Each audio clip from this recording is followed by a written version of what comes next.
那么接下来的时间将会进行是今天晚上第3场的复赛轻量级的比赛交锋。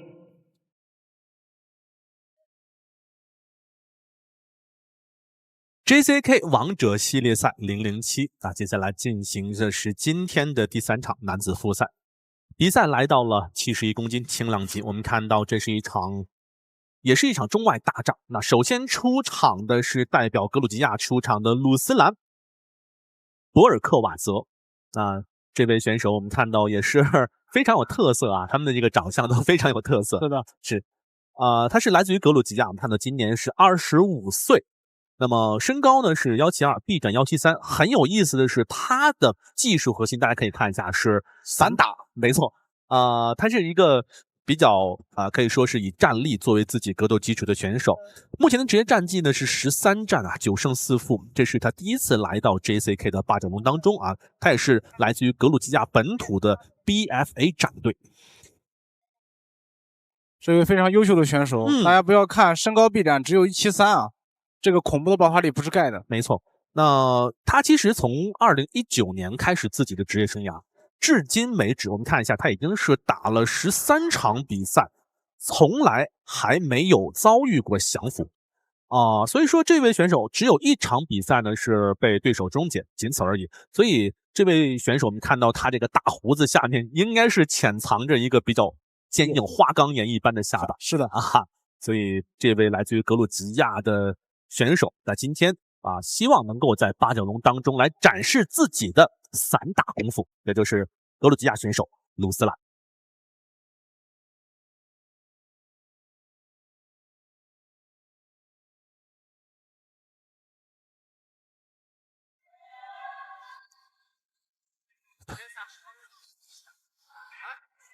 我们接下来看到的是红方选手刑天常宇航。刑天。值得一说的是，他同样是一名散打名将。哎呦，也是散打出身，散打德比啊！是。常宇航今年24岁，来自中国辽宁鞍山省。身高1.76米，臂展1.78米相对于鲁斯兰来说是有一定的优势。他的 MMA 职业战绩是8战4胜3负1无结果，战决城战绩5战2胜2负1无结果，来自著名的西安泰格王格斗俱乐部。是。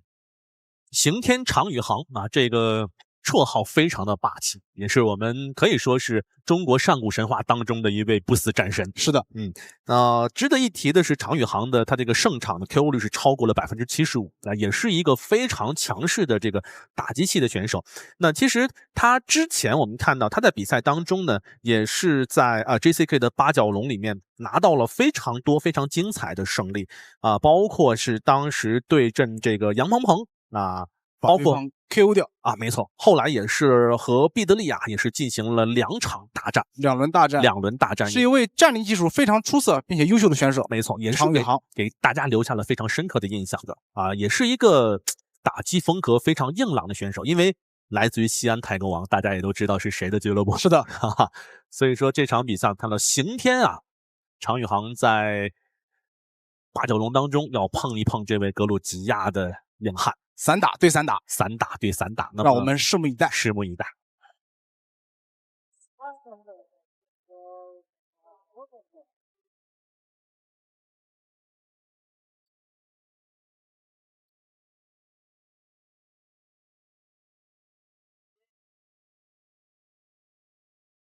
好，看一下双方的数据对比只差了1岁，但是身高臂展方面常宇航优势比较明显。我们把现场交给阳光。本场 JCK MMA King Series 轻量级的复赛交锋，蓝方选手身高172公分，臂展173厘米，体重71.40公斤，年龄25岁，来自于 Batumi Fight Academy， MMA 综合格斗战绩13战9胜4负。那么今天晚上他的 JCK 战决城的首秀 ，Ladies and gentlemen, let's welcome the blue corner from Georgia. Gets ready for Ruslan Borkovac。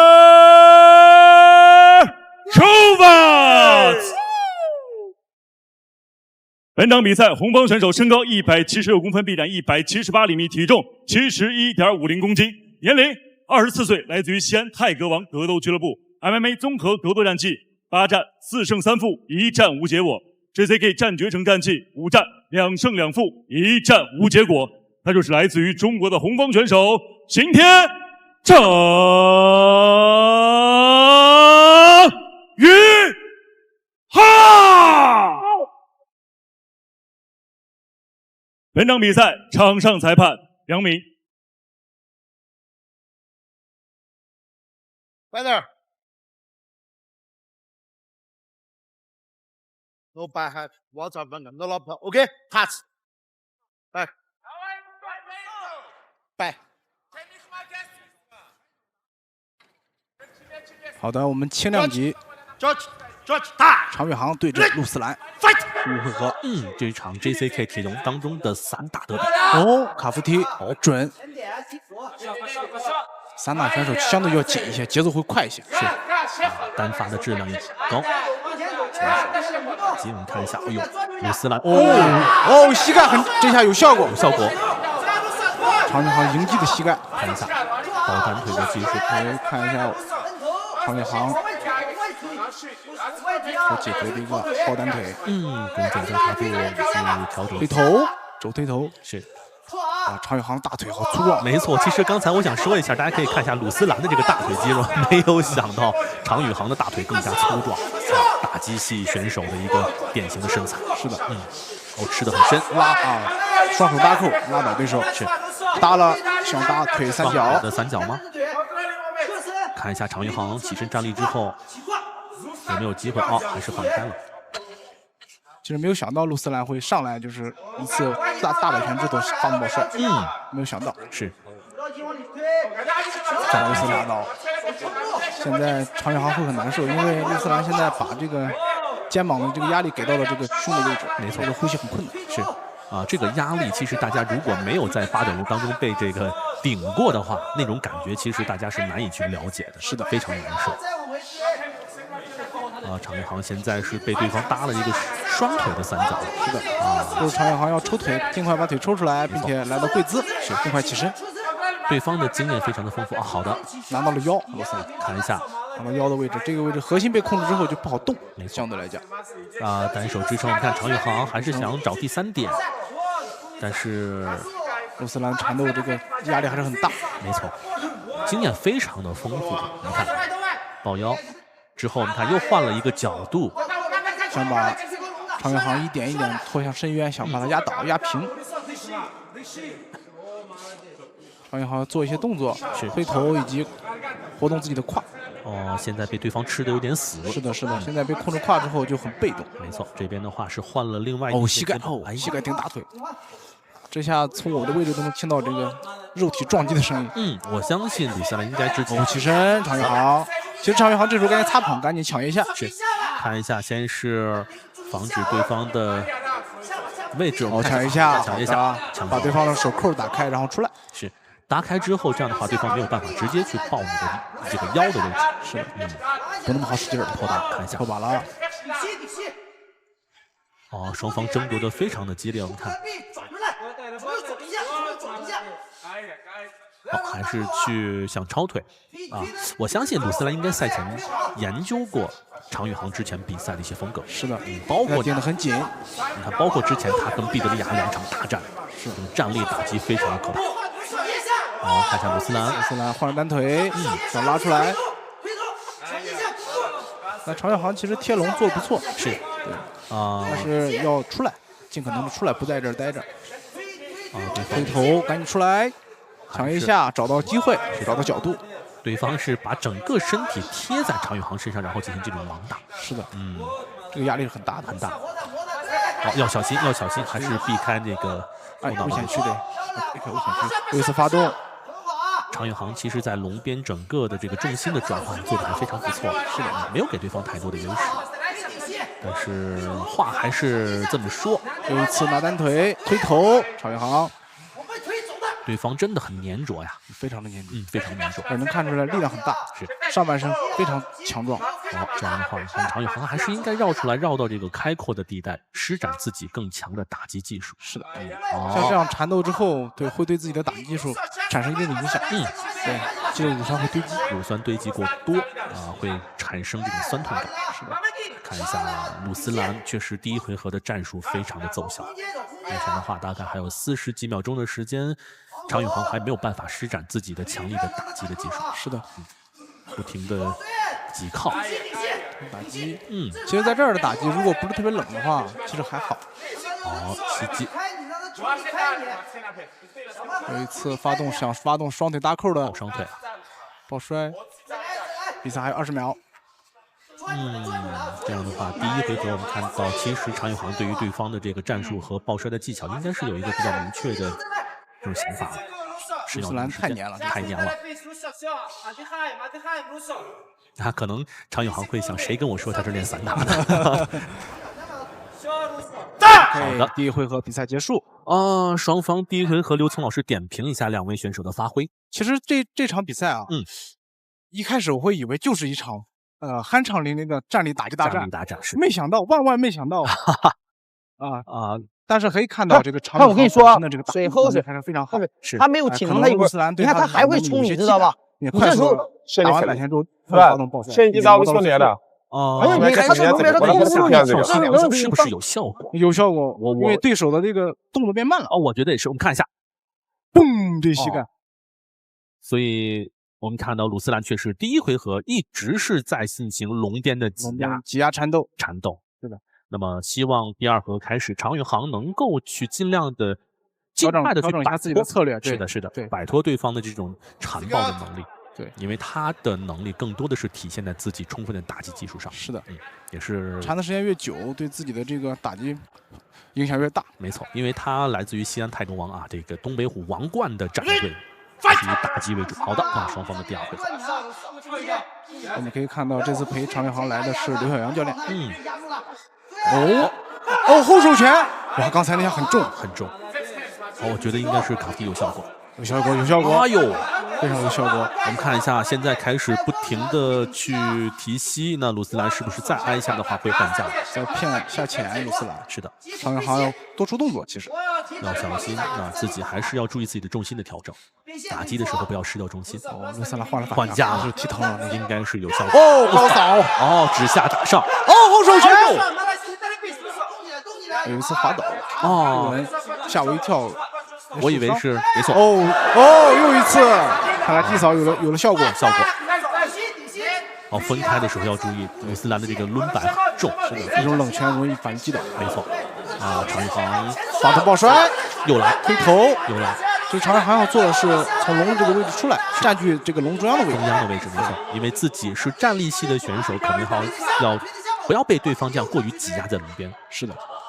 我们看现在插棚比第一回合的时候，我觉得那个节奏要找得更好。是的，其实常宇航推头是一种做的对的一个办法，对，把对方头压下去，对方不好发力的，但是还是要出来。还是跟第一回合一样，鲁斯兰吃得很深，大扣，一次撂倒。不得不说，这个鲁斯兰的这个缠斗的能力真的是死咬住，太粘着了。没错，我相信可能是他也能够了解到。起身，好的，常宇航马上找到机会起身，压头，确实，越压头对方越不好使劲，是没有问题。看一下这个扣能不能破开。鲁斯兰的重心现在是在整个贴在常宇航的身上，可以看到他发力的位置，看一下双方看一下对方角度。好的，有没有机会转身？把对方拧到龙边，或者是自己调整一下这个站立的位置，否则的话，常宇航会跟第一回合一样陷入到这个比较被动的位置。是的，推头，常宇航胯要动起来，是这个弓箭步没有问题。对，有一次提拉，但是常宇航在这里根儿还是很稳，是把脚牢牢的贴紧龙边，没错。就像我们经常在这个武侠小说里面说的那个高手一样，脚下生根一般。圈了一个带臂的断头台，带臂断头。其实对方越壮，这个带臂断头越容易完成。小心出来，不小心有一次脚底下使绊，要小心这2次是脚下打滑吗？卡夫迪又一次很重，有效果。拳打晃了，换拳，打晃了，鲁斯兰后退了。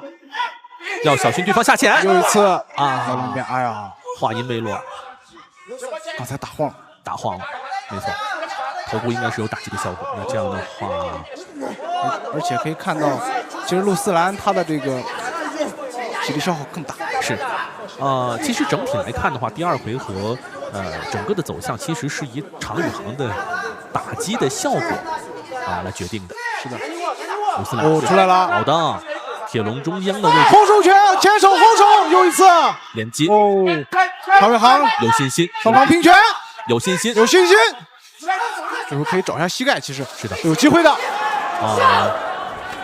推打，看一下常宇航，但是头脑不要过热，小心。是的，防摔起身，不要去笼边还是差了一点。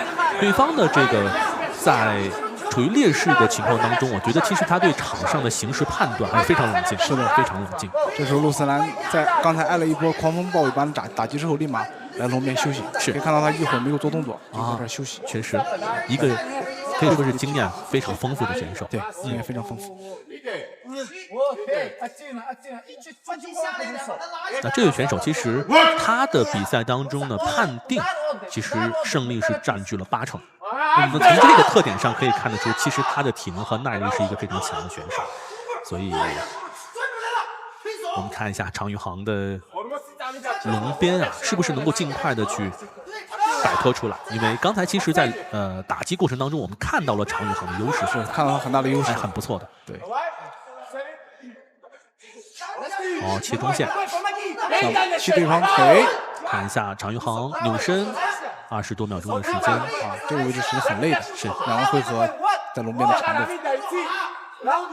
膝撞大腿的内侧，常宇航还是跨调整自己跨的位置，还是要尽量出来，是尽量出来，不然的话其实自己也是烦的。有一次在笼边的拼拳，一轮摆。2个硬汉确实。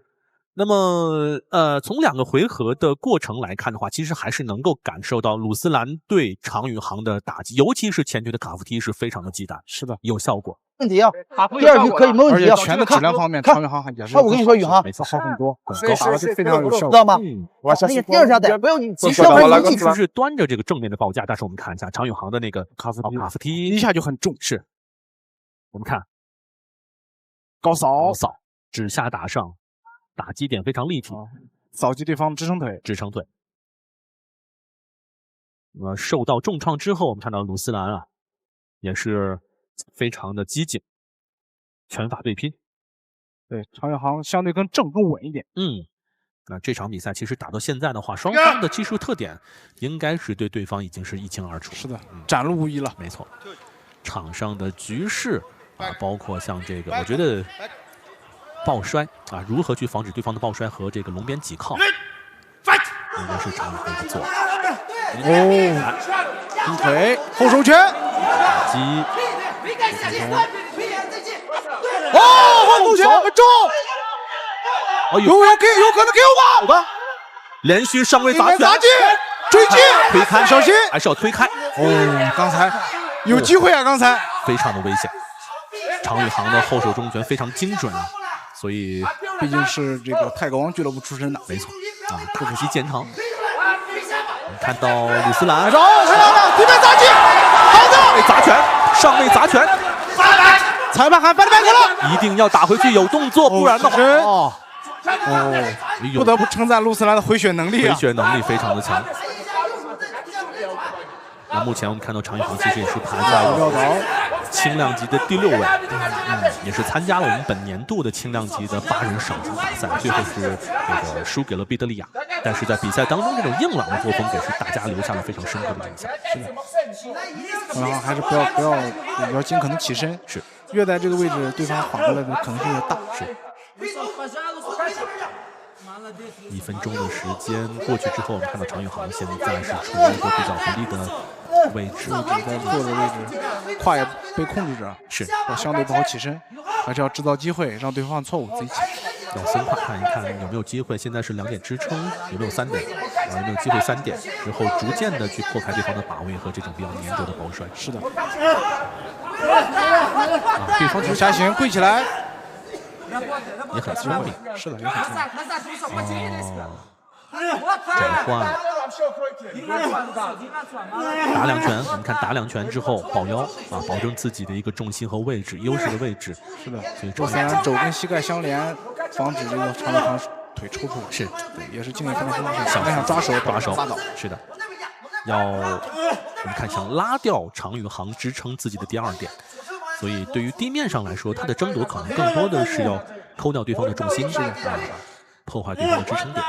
这一些地面上的小细节，其实往往也决定了这场比赛的一些成败。是的，感觉给人感觉常宇航可能平时训练中，在笼边可能就喜欢等别人犯错误，然后做动作。哎，而现在其实能感觉到陆思兰其实体力消耗很大。是这样。但常宇航其实也不要等，还是要自己去布置机会，找机会起来。没错，不要等对方。毕竟这是比赛，比赛是有时间限制的，所以我们看常宇航现在左腿被对方直接就箍住了，不好抽出来，非常不利。后方也没有抽出来这个位置，没有空间。第3回合还有2分钟，就像刘聪老师所说啊，鲁斯兰姆一直是腿肘相连，形成一个闭环。是的，把对方腿牢牢咬住。是，这是一个很讨厌的，应该是让这个常宇航非常讨厌的一个招式。没错，你没有办法，想要起身的话，至少要2点到3点更加平稳。但是现在常宇航只能用自己的这个身体这个屁股在地上。鲁斯兰确实也是一个很擅长去把握比赛节奏这样的一个选手，是的，而且咬得很紧，留下智商的打击，你看，常宇航现在打击也是没有办法发力。但是呢，如果按照我们比赛当中的一个比重来看，现在的比赛的节奏还是掌握在鲁斯兰的手中。又一次腿三角，但是常宇航把腿抽出来了。不要给对方太多的机会，但是现在还是想方换头这一对呀，换头马上就能起来。好的，不错，好技术。看一看，下面接下来的处理。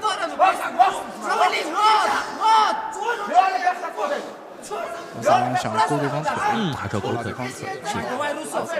这种笼边的缠斗还是比较焦灼。我们比赛还有不到1分钟。最后的1分钟可能要决定这场比赛最后的走向。我们看一下打击效果常宇航现在感觉他那个表情有点无奈，有点有劲使不出。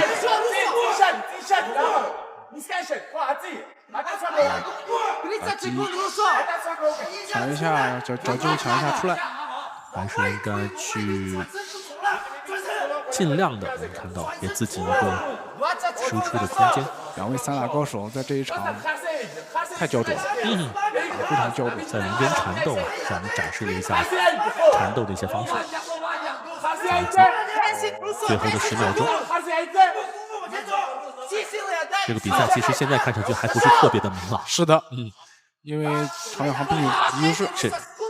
好的双方打满了3个回合，这是我们今天比赛目前为止打到目前为止的话，第1场打到判定的比赛。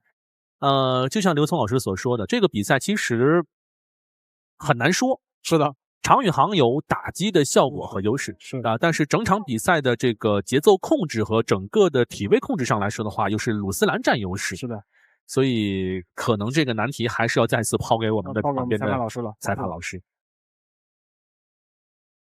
来看一下，卡夫迪这一下就破坏对方平衡了。是摆拳之后一次抱摔，但是挨了一个袭击，擦到这个下巴的位置。是抱摔双腿。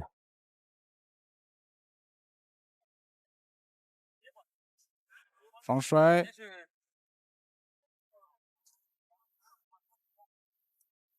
我看卡夫迪这个很重，非常的后手拳这一下没有打上，如果打上能 KO 很重。刚才你看常宇航，其实他在出腿之前还稍稍有一个小垫步，是的可以增加自己比赛当中的这个杀伤力。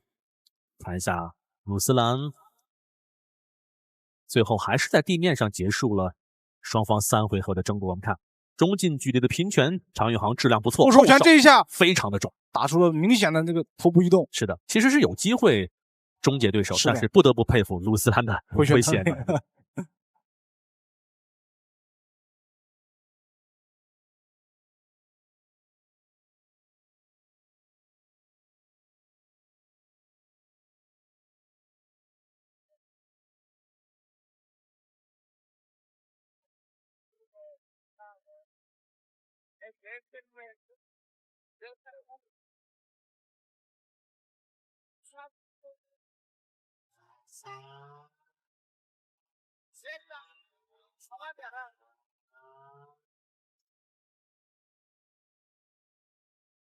Better. Better.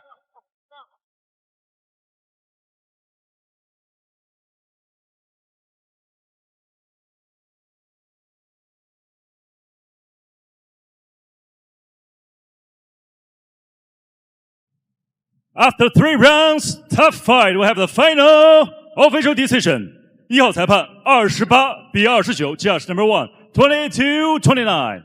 2号裁判28比29 ，Judge number 2 22-29。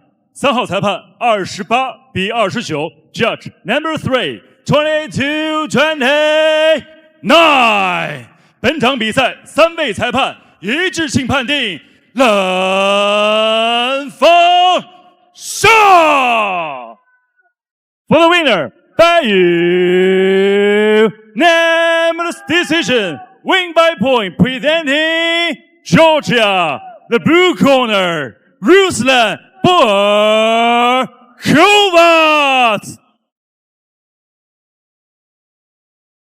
接下来，让我们以热烈的掌声邀请时任密山养生菌锅料理 CEO 任学志先生上台颁奖。任学志先生所经营的密山养生菌锅料理店是藏在太原小店区新河湾的一家高级养生菌锅料理店。在此也欢迎现场以及屏幕前的各位来到现场去品尝不一样的美味。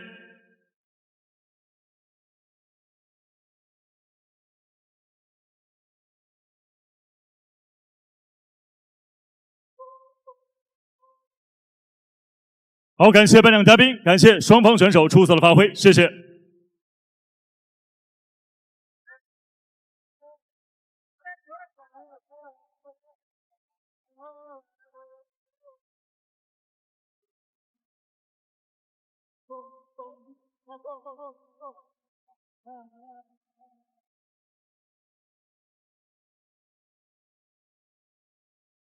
接下来马上开始。